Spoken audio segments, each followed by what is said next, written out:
Follow Equestria Brotherhood by Knucklewolf. Chapter 35. The Coming Storm. Everything's smothered in ash, like the whole world was set on fire. Where's everyone? Where are all the colorful ponies? Are they all dead? The frigid air clung to Dahlia's fur, like water soaked deeply into her. It bit and stung the flesh among her hemlocks, numbing them with the sensation of tiny claws sinking their teeth in, removing natural feeling of wherever it was. A fine wire jet back coiled around her hose and chest, constricted the movement of her breath. Squeezing and hugging, the binds fell tighter. The more she tried to pull them apart, she wiggled in place, hoping to loosen the knot at her back. Yet after a minute of wrestling the wire, nothing. Dahlia let out a short, exasperated sigh, expelling what nipping air had managed to collect inside her lungs. Dripping her head, she stared at the floor, huffing as strands of hazel mane dangled over her face. Each inhale was sore, grating, like a saw applied to her chest. Vladimir sat in one of the two chairs of the cockpit. The seats ran along the body of the pilot, where the vents rested over the wings of the Pegasi who would control it. Buttons of every size were flashing and blinking on the boards surrounding him. The Emerald Horde, huddled among several dials at the center of the console, sheathed itself in a sickly yellow aura. The lazy Emperor's horn glowed crimson. "You haven't spoken in a while." Dahlia rose her head, adding a tired grunt to the action. "Talking, as I've found, tends to be difficult considering the position you've managed to put me in." Vladimir shrugged, flipping a switch on the control panel. "Touché, my lady. Though I'm afraid apprehending you in a more comfortable manner wouldn't have been so effective, wouldn't you say?" Hey, Ghost controlling Vladimir. I just noticed the problem with your plan. What? You wanted the Sun Gem, right? Yes. Okay. So, how about instead of capturing the scientists, thus forcing the heroes of the picture to come at you, and thus ruining your plans? No one can stop my plans. Okay. Let's pretend your fantasy's correct, and no one can stop your plans. Okay, let's go with that. I'm going to go with this because anything else is going to drive me insane. How about instead of risking somebody possibly stopping your plans, I know no one can stop your plans, you instead grab an extra Sun Gem, tell the people you need it, and then leave! But no. You had to grab a normal Sun Gem that was found and the scientist, and now luring a bunch of annoyances to you! You should have let Vladimir control. He's smart! And the absence of attention drawn to her, Daddy's eyes moved to the dark space separating the cockpit from the closed loading ramp in the back. She sat against the gunship's west wall, surveying a line of stout square storage lockers lined up against the opposing wall. A group of identical lockers were positioned directly overhead. To keep all attention in any form away from her, while attempting to escape was the initial goal. A chipper laugh stirred the contemptuous overtone Rona's words. "Don't worry, though.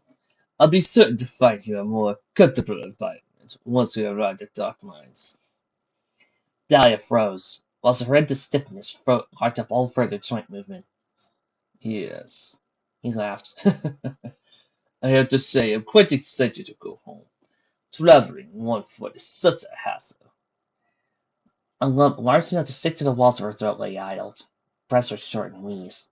Fierce cold glare removed the large mass, likewise releasing the firmness in her limbs.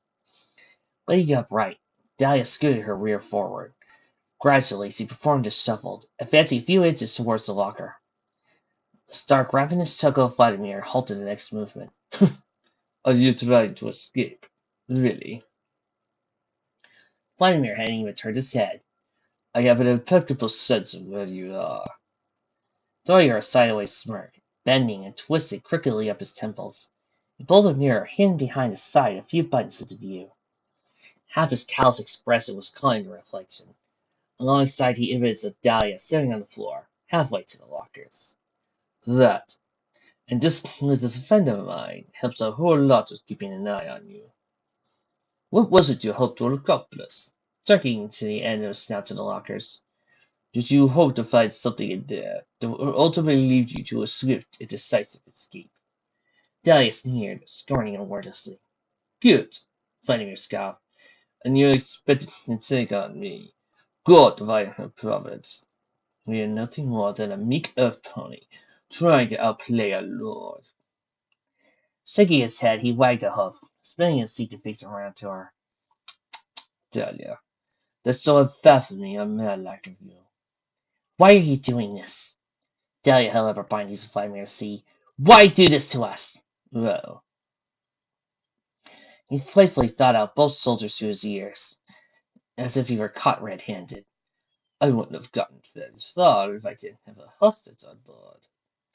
Dahlia shook her head, heat rusty to her cheeks. Why you? Of all ponies there are, why you? The soldier slipped. What do you mean? It could have been anyone in the legion who came with my boys. Anyone else. But you of all ponies decided to travel with them. Why? Vladimir smiled something wicked, turning the contents of her stomach as his teeth flashed. Well, that wasn't the brain teaser I was expecting. But nonetheless, a simple question to answer. Then why? Dahlia persisted. Why? He snickered. Because if I could, you want to know the truth. He choked up deep along his sail-scented air, sighing. Vladimir's eyelids drooped as he stared at her, ogling the mare's features. We were so close at one time. Best of friends. Some would even argue that you and I were inseparable. The heat rose to a burning degree, shaking the middle of her cheeks a profoundly rosy hue. Dahlia smoothly averted both eyes to the floor, turning the cheek to him, moving back the lacy curl of mane running beside her neck. In fact, one could say you even had feelings for the sorry lad. He added, retreating behind a small curtain of mane draped over her face. She remained silent as a response. A second passed, complete silence. Then Vladimir's eyes popped, bulging out like grapes ready to burst. He quickly slapped the floor, cackling. You did. I had my suspicions he did. But I guess there's still some secrets he kept from me yet. Dahlia's ears perked, turning their gaze at him as a word slightly escaped his chilled lips. He? Vladimir stopped, narrowing his eyes at her. Nothing that concerns humanity.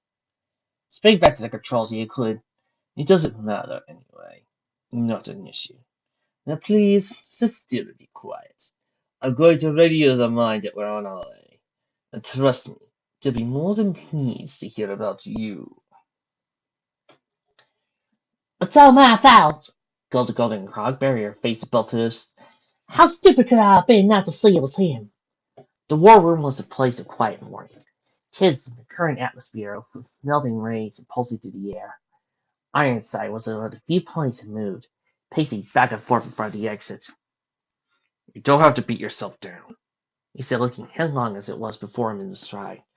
I'm sure he would have escaped regardless of your interaction. Still, Ironside paused in the middle of the doorway. Dahlia was taken, and that complicates things.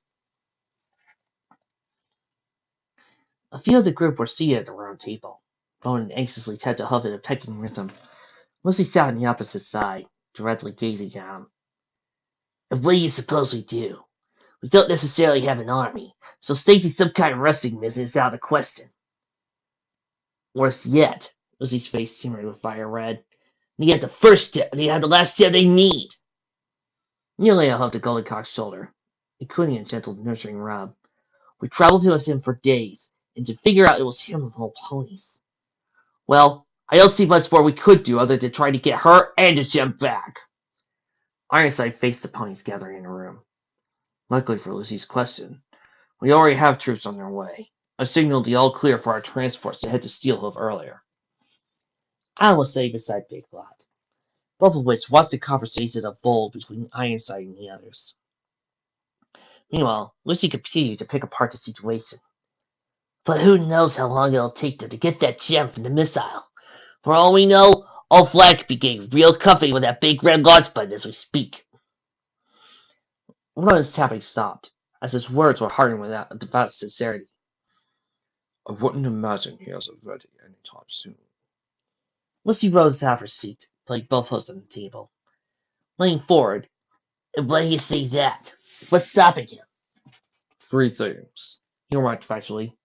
1 being, he left a few hours ago, and 2 being, he knows we'll come for him, and that we have her support. So, Lucy blew out hot air out of her nostrils. Not like it's going to stop the launch. It could, Ron interjected, leaning on the table's edge. and that humble little could be more than enough reason for him to delay the launch. He'll want to deal with us first, then safely use Iron Hammer. Pointing Lucy stated, what about the third thing? Well, Ron strikes to bring his eyes to the floor. I don't know how Iron Armor operates, but if it harnesses the unhindered power of Sun Gems, you'll need to distill its power first, which may or may not take a few days. That's how we harness the raw energy here. Neo brought his attention to Ironside, stepping away from Golden Cog, approached the coalition commander. Then what do we plan to do? What's our plan of attack? Do we even stand a chance? Ironside wandered to an empty chair at the meeting table. Based off our numbers, We alone won't be able to overcome the mines, unless we act tactically about it. Though, the current plan includes us using our air support to suppress any troops that may have found on the ground near the entrance. As for our chances, Ironside drew a breath and sighed. That's up to fate to decide. Nevertheless, we'll be taking part in the battle. The more effective the strike is, the better chance we have to rescue Dahlia, and stop them before they pull something. Alex spoke up, like what? Ironside hung his head low, allowing the slick back wing to fall. They could kill Dahlia, or worse.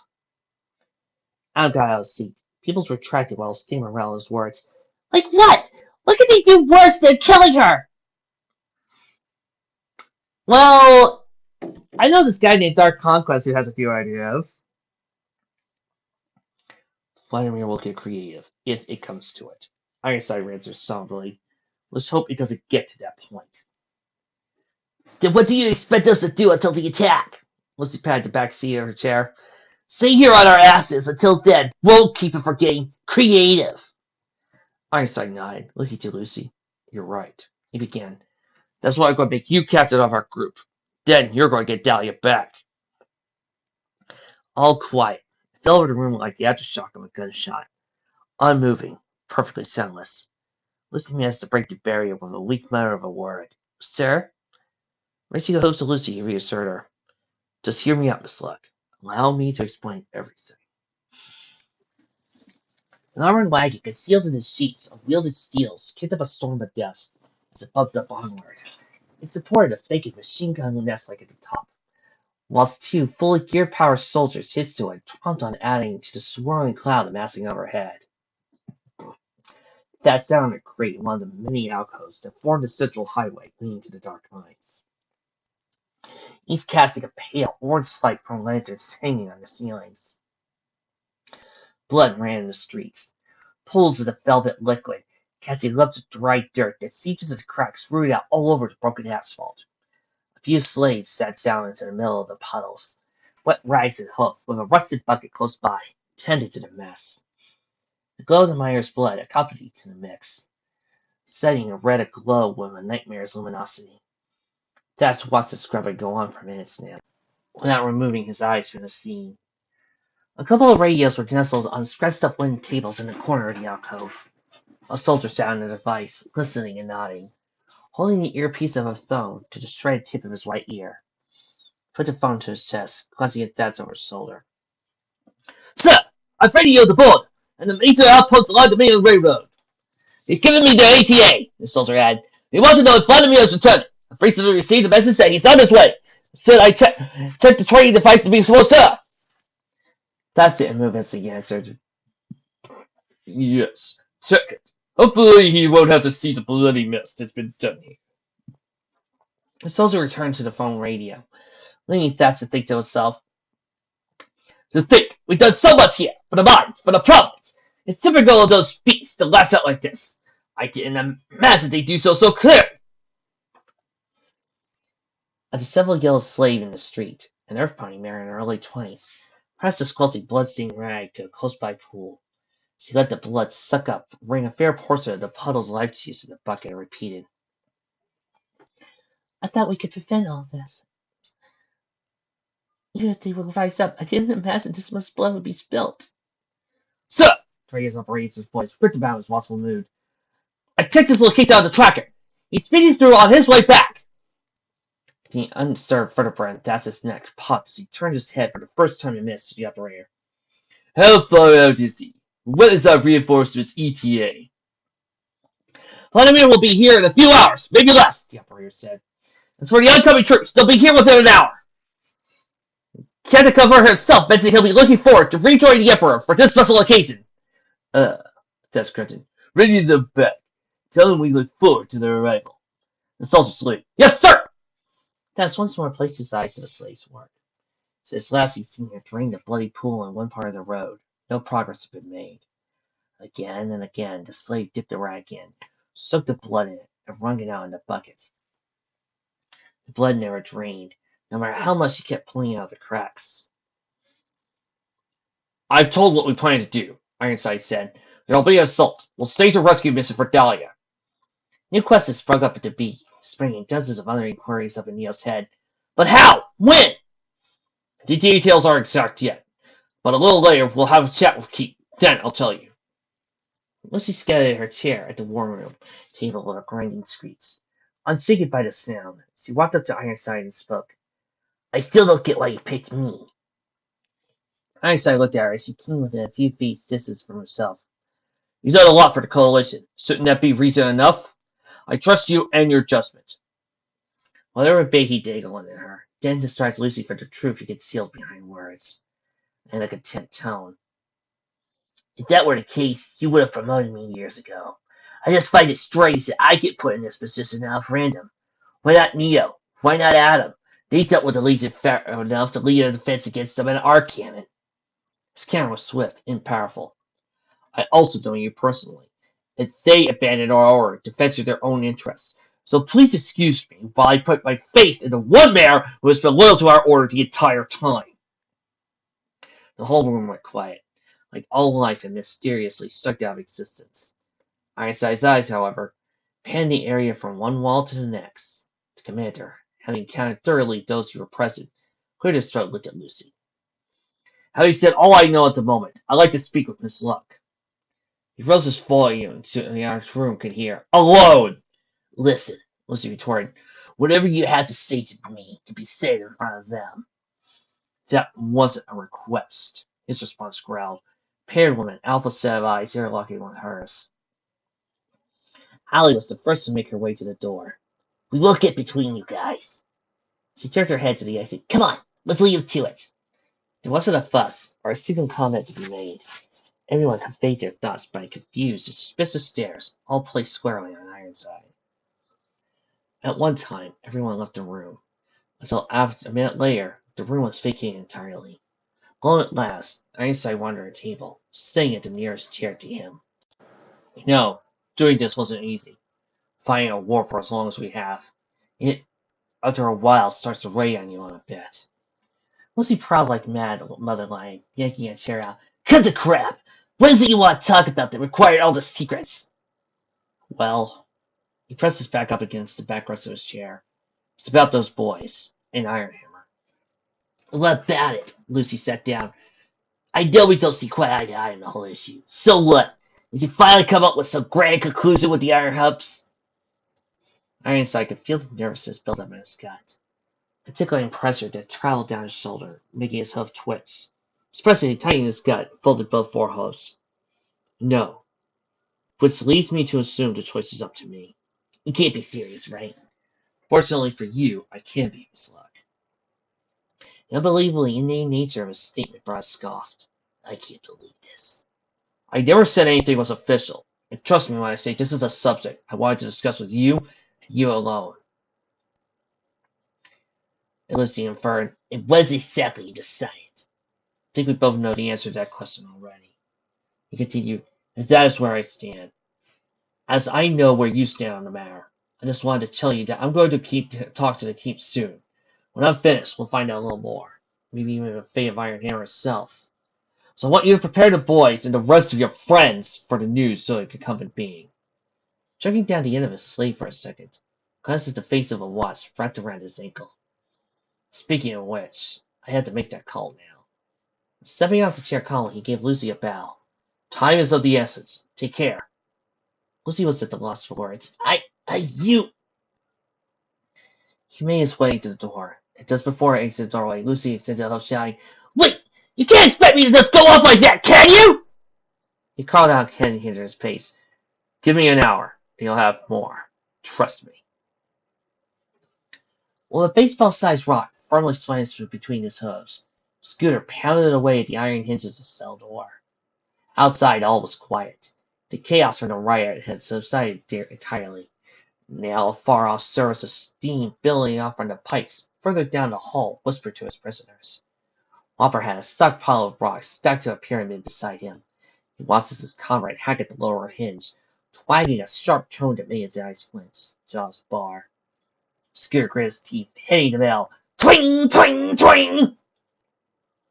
The sound carried off to the hallway, while the jagged edges of the rock dug into his hooves, intensifying the force of his molars' bite. Scooter beat the hinge again. Twing! Panting, he fell back onto his haunches, dropping the rock in front of him. A massive, winding crack ran through the rock's middle, crumbling in a dozen pieces as it landed on the ground. His purple tongue, swollen and torrid, hung from Scooter's gaping mouth, while sweat forming atop the heat, pumping to his forehead. Fat droplets fell to the floor as he stared at the bulky hands fastening the door to the frame. Apart from a few thin scratches carved out of metal, not a dent or mark of significant damage could be seen. Whopper took a rock of a similar size and held it out to his friend. Here's another one, boss. The pumping didn't stop. Connected to the eye contact, Scooter held onto the hinge.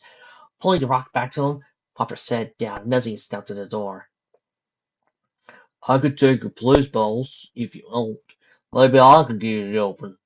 Scooter breathed his last green inhale, laying out a sigh that accompanied a hip-flinging head. His greasy mane, stained in the glossy sweat of hard work, dangled before his face. We're not getting out here. Whopper reached a hoof to his captain. You can't give up, boss. We'll get out here. I'm sure of it. No. Scooter's eyes were just as broken as the rock before him. No, we're not. The hoof Whopper held out finally touched Scooter's shoulder.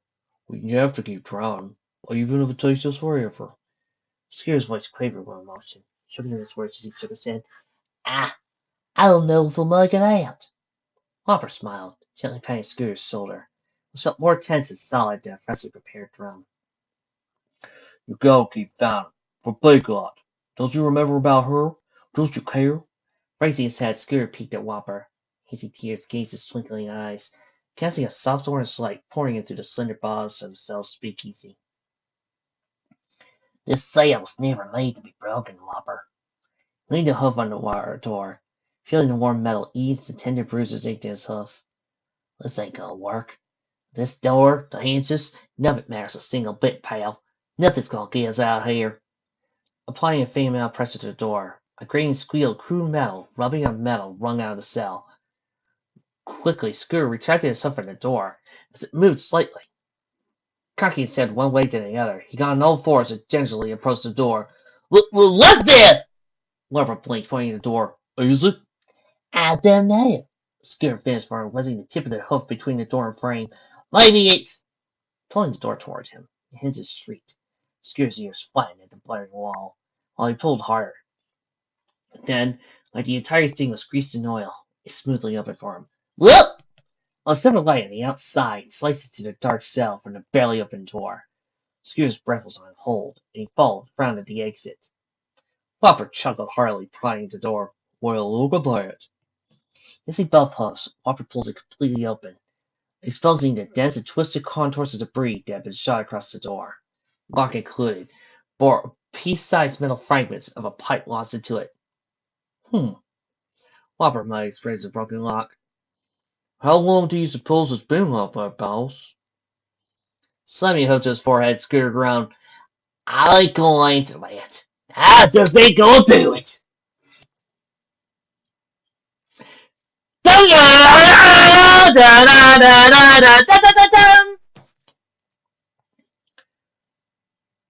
It'll be about 1 day, Ironside. A science voice on the radio phone. It would have helped if we all had the guns to his presence, but considering the current location. Ironside sat at the desk, phone pressed up to his ear. The other three huff rested on top of the radio as he spoke to the general under the line. I understand. Still, do you think it even for just a day would be cutting just a little close? Vladimir has to jam. Every minute is a loss for us. It's the best we could do, the general sighed. The attack is going to set us back, even with just a day pushing what our resources could do. I suppose we'll just have to hurry then. The general hesitated to respond. I guess so. Regardless, the general continued, I expect you to organize this assault. Whatever you plan, we'll have to decide the outcome of this conflict. A heaviness weighed on Ironside's words. Yes, sir. I expect the best from you. It all ends here. Contact me when you have our troops assembled. Ironside sucked in a breath through his nose, turning his spine upright. The moment they arrive, I'll let you know, sir. Very good, Ironside. Until then. The call ended with a buzzing. Did a boop! Hanging up the phone on the radio, Ironside turned around to his room at his back. A panoply of close operatives of various decorations murmured and chatted to another, all wearing headsets connected to computer towers, blasting their processor information on thin needle dials. Some glanced at papers on long tables up against the wall, whilst the others tore to the opposite side, hearing lengthy rolls of paper flapping in the quickness of their step. A faint detected a clicking, and a licensing chirping overtook the atmosphere. A collection of a dozen different tasks, all focused on the preparation for the coming battle. From further down the room, a purple unicorn, smartly dressed in proper base coalition attire, approached him with a clipboard hovering beside her. Sir, I'm going over our equipment stock and need to know how much fuel the ships will need. Ironside started walking down the middle of the room, the mayor following diligently at his flanks. You'll have to consult the head engineer in the hangar. She'll know how much we need to effectively execute the operation. The mayor nodded and veered off to a group, chatting ponies, gathered at the face of the pier tower. As Ironside came to the end of the room, a voice, clear and booming, shouted his name over the abundance of the puzzle activity. Luco! It was the mayor's voice, strong and bold, retaining hints of a gravelly undertone.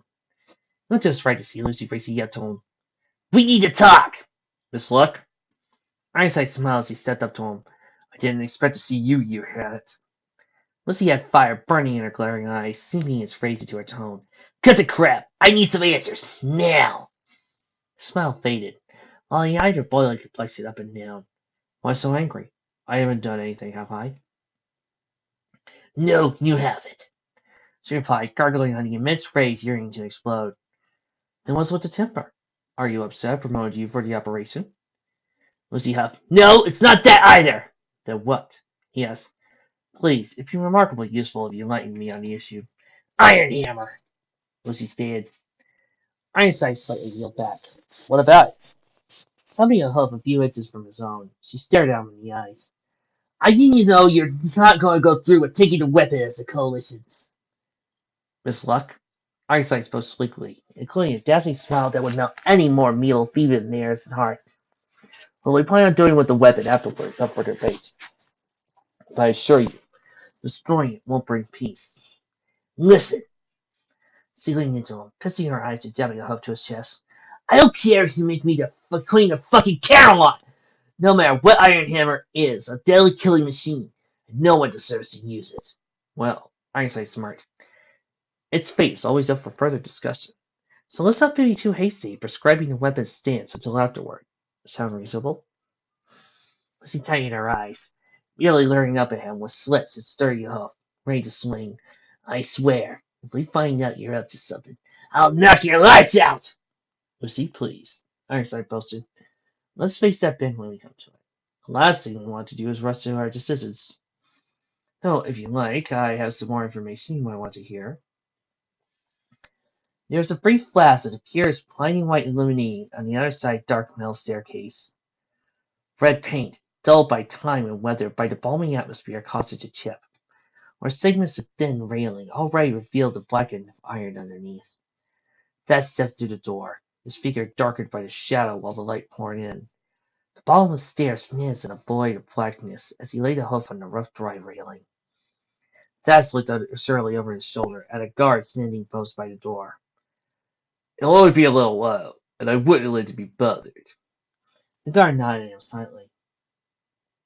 "However, I'm expecting word on His Highness's touchdown time at any moment, and the message to come, by all means let me know. Otherwise, well, I don't think I need to repeat myself." The guard replied with a startled grunt. "Noted, sir." Himself gilded on the rail, taking one of the tips of its various shapes and sizes, like the feeble, white little things they were to fall to the ground, the spitting representation of what a leaf might do, having fallen from a sizable tree. He stepped down into the deep darkness, echoed "Solidarity." The heavy vibrations lingered about, exciting the cooler air in the dark. After the 10th step, Thad felt the rugged hard floor touch his hoof, followed shortly by a few lights overhead, springing to life in a disembodied click from up the stairs. There were only 4 larger light bulbs in the room, dangling from hair-thin wires. Remarkably dim, they peeled away a fair portion of the shadow, exposing the entire area. There was a long clearing beside the stairs, sitting in front of a large set of bars spanning from one side of the room to the next. Behind the bars was a miserable space built nearly equal in size to the clearing, so in the barred area a sheetless bed and chamber pot were present. Squatting one corner of the room, face back down, was the warden. The creature's head hung like a wet rag, face, nose, and ears draped motionlessly. A dozen bandages covered his legs and neck, faucets of his green blood spotted across them. As Thad walked to the bars, he saw the stains glow, faintly however, like a faded sheen to old metal. He rapped a hoof against the bar. "It's all over now." The sound of wrestling chains stirred in the background, while the warden lifted his head and turned around to see Thad's. Thad's to his forelegs were a long link of bulky iron securing into the wall. The warden's voice was tinged with a longing sigh. "No more sound. No more sound." A great length of coiled chain slacked off all around the warden. With slightly movement, the chain jingled. "So promising. So promising. The mine is dead now. Killed forever." That held his ground. "We were going to let you keep this mine, but you just couldn't wait to kick us out, huh?" The warden's head bobbed up and down. "True and yes, but we are not stupid. We see, we hear, we know the mine. It would never be ours. No, no. That say, Surface Legion say yes, but we know." That's pointing to the ceiling. "Right now, we're just getting to pick up the carnage you left in that right you pulled off." A distinct amount of mocking gobbles in his words as Stas continued. "You even managed to damage so many of the lower level cells, we had to resort to putting you in the old quarantine room." Standing on all 4 hooves, the warden shuffled to the bars with drains, jagged and low. "Why come here? Tell." Shrugging, Stas answered a half-suppressed laugh, paired with an appropriate insulting smirk. "I thought you'd like a little update on what's happening topside." What? Tell." The warden hissed slowly, sticking the end of his breather between the bars. "Tell, pony. Tell the warden."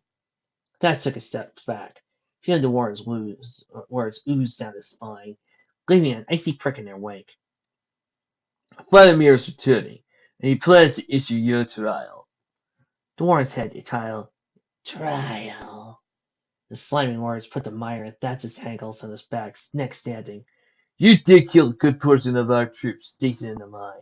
It took a sizable amount of our surface troops to reclaim it from your beasts, which, like you, are now in custody." The warden stared at him with the soul-sapped glowing spears of his mask. Capstone? Your plan wouldn't have gone very far either. Des let out a chuckle that briskly ran through his teeth. Trainloads of soldiers arrived at the station, more than enough to have claimed the mine back. Myers' head shifted the other way as he spoke, unmoved by Quest's quip. You confused. So confused. That's pause and Sucker said, with what? You have noticed it, yes? Noticed what? Warren brought his voice to a whisper. He is not what it seems. Feel it. You feel, yes? Slinking back to the corner of his cell, he tore to himself as he strode along. Doubt his power, yes. He is not there. Sir! A voice called from the store case. There's no word on his master's precision! That drew his attention to the stairs. Right. I'll be up there in a moment. The Myers' head rocked to the side, giggles distant and echoed fluttering about the creature's face, sagging to the ground the same way Thats had found him. While it was subtle, Thats could detect a song murmured in the same energy as a child whispered. Looking once more to the warden, the creature of a pony where he was before. All around him, mouths of chains. Al's legs swayed forward and back impatiently over the side of Allie's bed. Everyone of their group was in the middle of the room, spread out a small space clearly not made to house 6 ponies.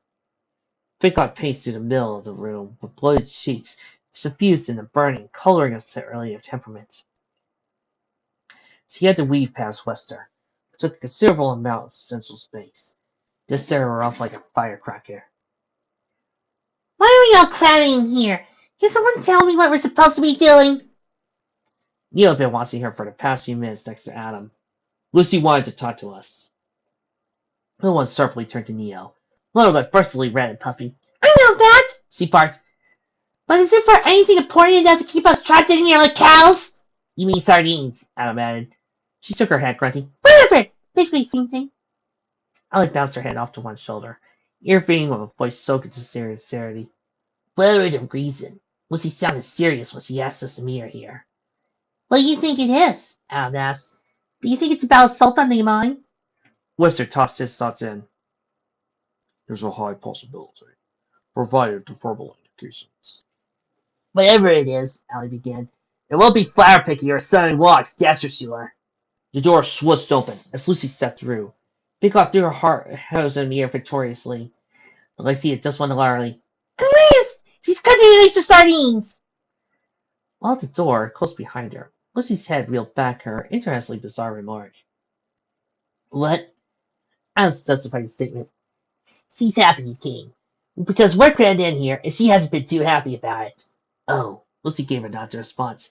Well, I got good news then. You'll all be out here in no time. Okay, what is it? Ellie asked. All eyes fell on her, silent, vibrating in attentive silence. Lucy rubbed the back of her neck, brusting the prickly hair nervously standing. I just got done talking to Ironside.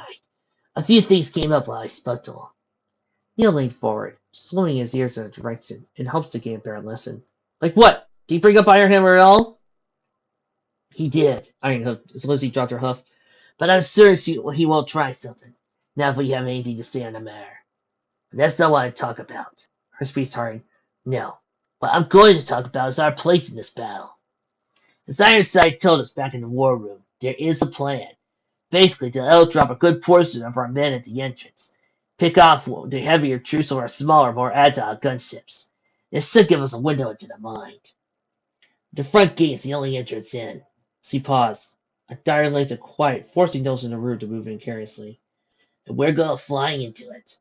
Why? Adam inquired. What are we supposed to do? Lucy looked at Adam solitarily, gazing out distantly like a wayfarer joyously returning home. We're going to rescue your mom, Adam. Neil's eyes were like a spinning disc, ready to pop out at any given moment. Ironside would give us that task? He's letting us get in while the others stay outside and fight? Isn't he the one who wanted to make sure we didn't tamper with Iron Hammer? All fair questions, Lucy agreed. And to be honest, I was pretty shocked myself when we were given the task. Still, she said pungently, even if we didn't agree to the later option, Plan B would have been worse. He said he'd lock us up for disobedience. At that point, there might not even be a crew to rescue Dahlia, and I couldn't have that. And I know you two don't want that. Neo folded his forearms. How did they plan to get a gunship through that gate? From what I remember about the gate size, not even a small one like what Vladimir could take could wiggle through there, let alone with bullets and rockets flying at us. Yeah, that would be a problem, huh? Lizzie smirked. That's why we're taking a wagon. One to outfit in one of the larger gunships. They'll cut us loose somewhere outside the battle zone and start the assault first. Then we'll come in and sleuth through the gate. Allie tapped a hoof to her chin. I don't know. Sounds very risky. Will they have some kind of major defense there? Yeah, Lizzie replied. They will. From what he gathered, Ironside said they might have some sort of anti-air units by the gate, most likely with the bulk of their forces. His job, though, will be to take them out or remove their focus from the sky. Neo rose a hoof, sternly interjecting. I'm sorry. I'm just having a hard time wrapping my head around the fact he gave us this part of the assault. Al looked to his brother. Well, we are the only ones that have been in the mine and lived, brother. Returning his gaze, Lucy, he continued. And not to sound too boastful or anything, but I don't think there's too many other ponies qualified to do this other than us. That's right, Adam. Lucy tipped the brim of her hat up. Besides, we'll be armored up. I've been told to get fly real snazzy metal wagons, souped up just for this. Allie pointed to the bandages caressing Lucy's wings. First, we'll have to get those fixed up and working. Otherwise, we'll be driving this whole thing to the ground in more than one way. Lucy's brows dropped a pair of the most sour, unamused frowns she could pull.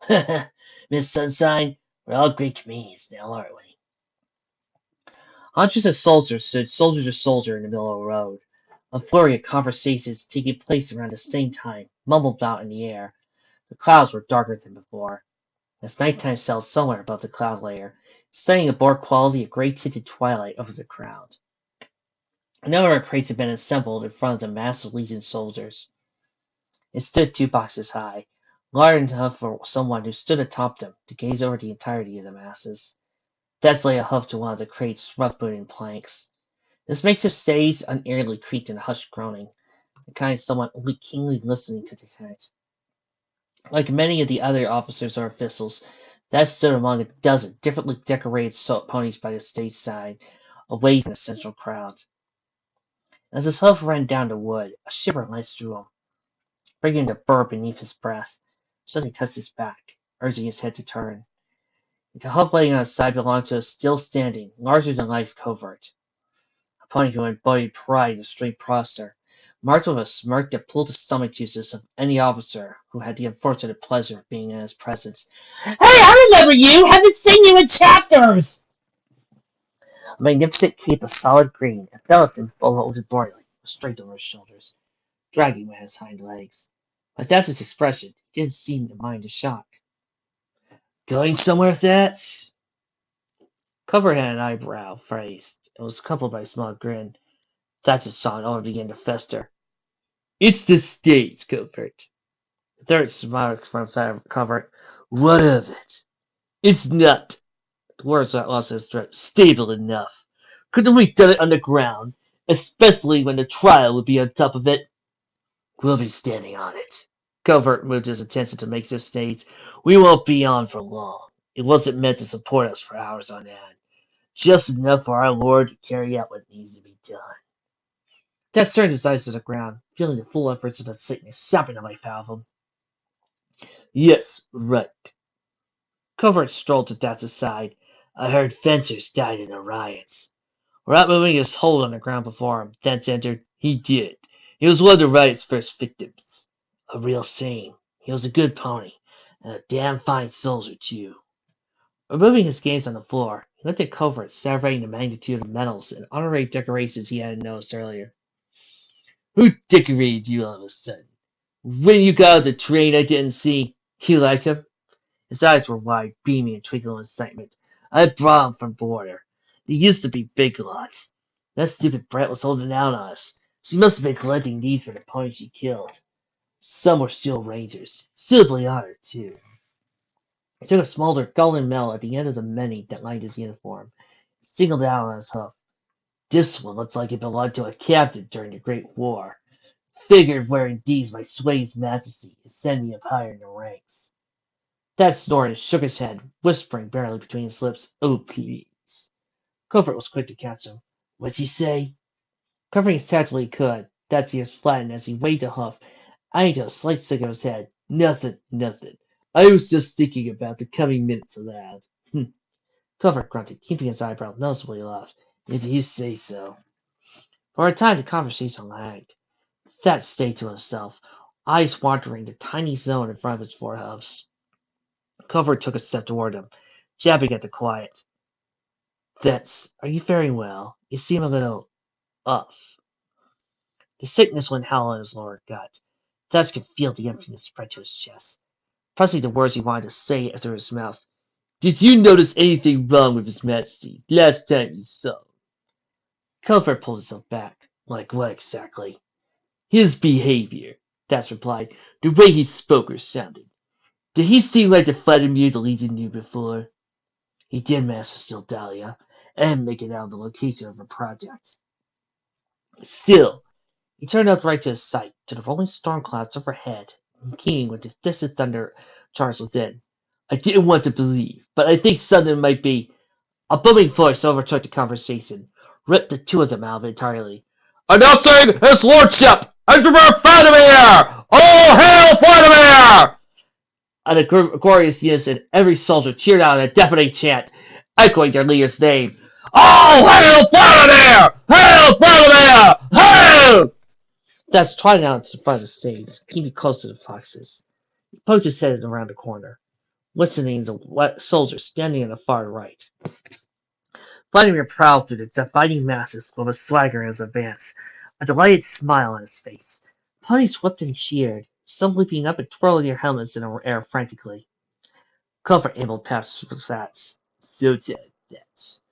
The other officers hurried down to meet their leader, who in no time at all had made it through the sea of green helmets.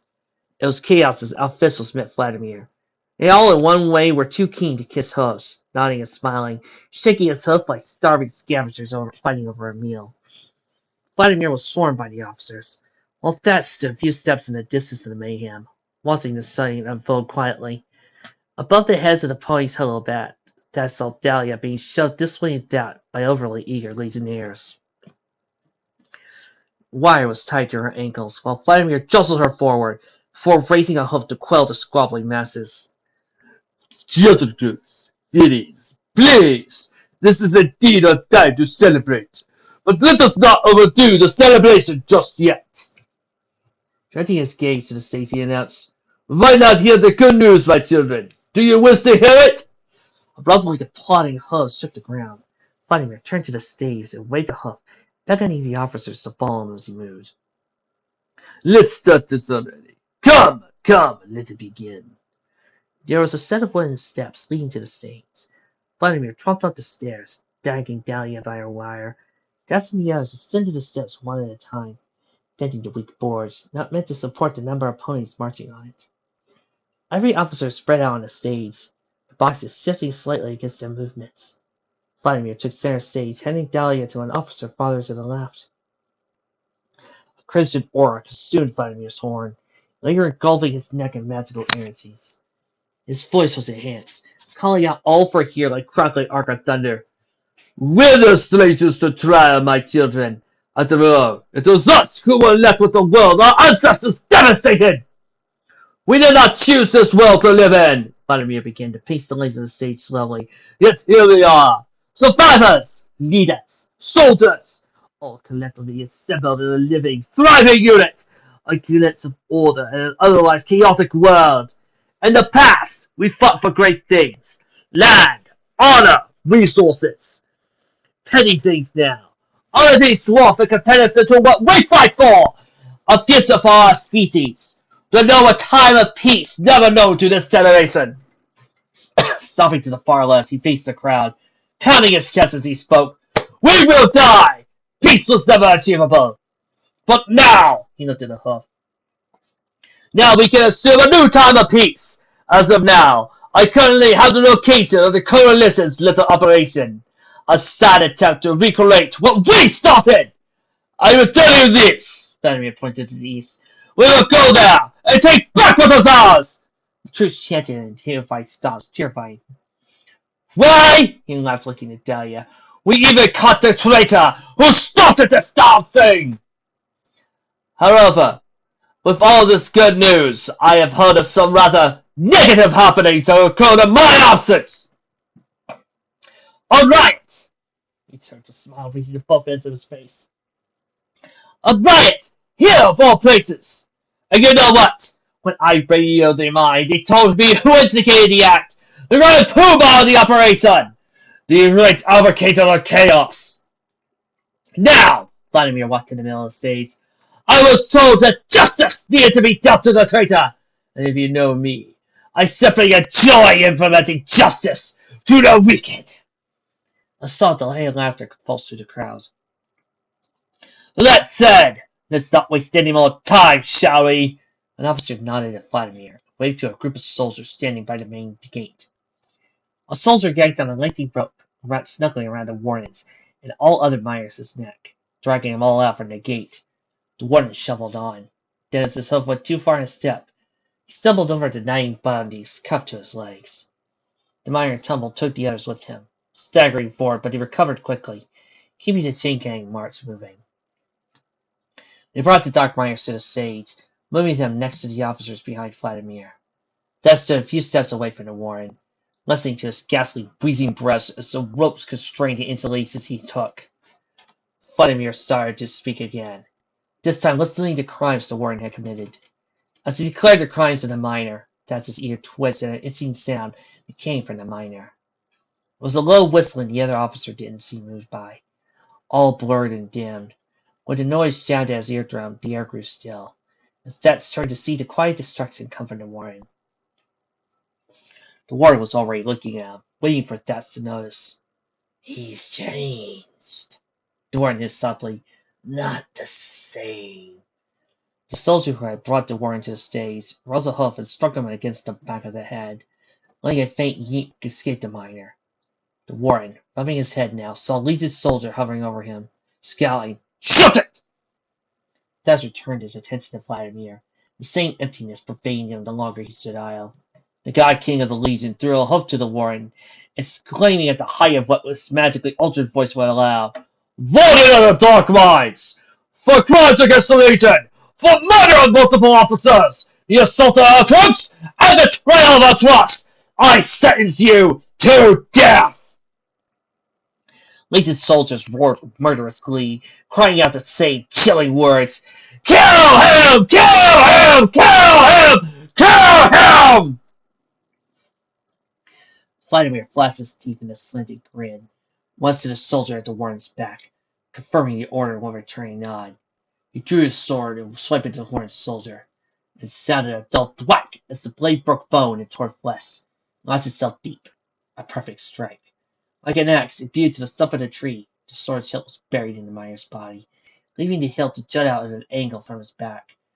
Glowing blood of a sickening color gushed out in short spurts across the stage from the gaping crevasse of a wound, slipping down to his stomach, the essence of the warden's body drained through the cracks in the boxes. He was still alive for a moment, gurgling and cockling under his breather. After failure upon failure to pull the sword from the warden's shoulder, the lazy soldier let it go, and backed away from the dying creature. Vladimir's brow furrowed as the miner continued to hack his lungs out uncontrollably. He's alive? Walking to the dying miner, Vladimir looked down at the creature, a lovely monster, an animal wild and vicious. Thats could see in his leader's eyes, the fury of a murderer. His horn wrapped in crimson magical power, the hilt exploded in hellish light. Like a knife in soft butter, it drew out of the warren's body. The tip grazed over the miner's spine and came down hard, stabbing the miner again and again, the next section faster than the last, until, after 13 clean blows across the warren's back, he stopped. Telekinetically dropping the sword carelessly to the side, he satisfactorily grinned. Tossing up a triumphant hoof in the air, Vladimir declared, It is done! The crowd went hysterical, gamboling around like ponies, bounding to the moving beats of exciting music. An uproar of myth, a panoply of their laughs and tears carried, reverberated off the hollow ceiling buildings. Thats felt his stomach contort, arguing the contents within. Vladimir faced the crowd again, blasting his voice over merriment. Now that justice has been instructed, peace will now rise on a new horizon! A wave of murmurs spread like an infectious rumor, gradually silencing the soldier. For as long as I can remember, we needed to one-shot them! Only one! Just immediately signaled them to achieve peace. And now, he began shuffling a hope into one of his coat pockets. The time to attain peace is now! Holding aloft a gem, brightly shining like a beacon at both posts for everyone to see, the soldier shook the earth in his stomped hooves, outside the stone, feeling the warm, delicate light kiss his face. Where he should have been rejoicing and happy, he felt a rock his chest sink. Ward's last words from the sun, lingering in the form of terrible wretchedness, inviting the rock to plummet further and further into his stomach.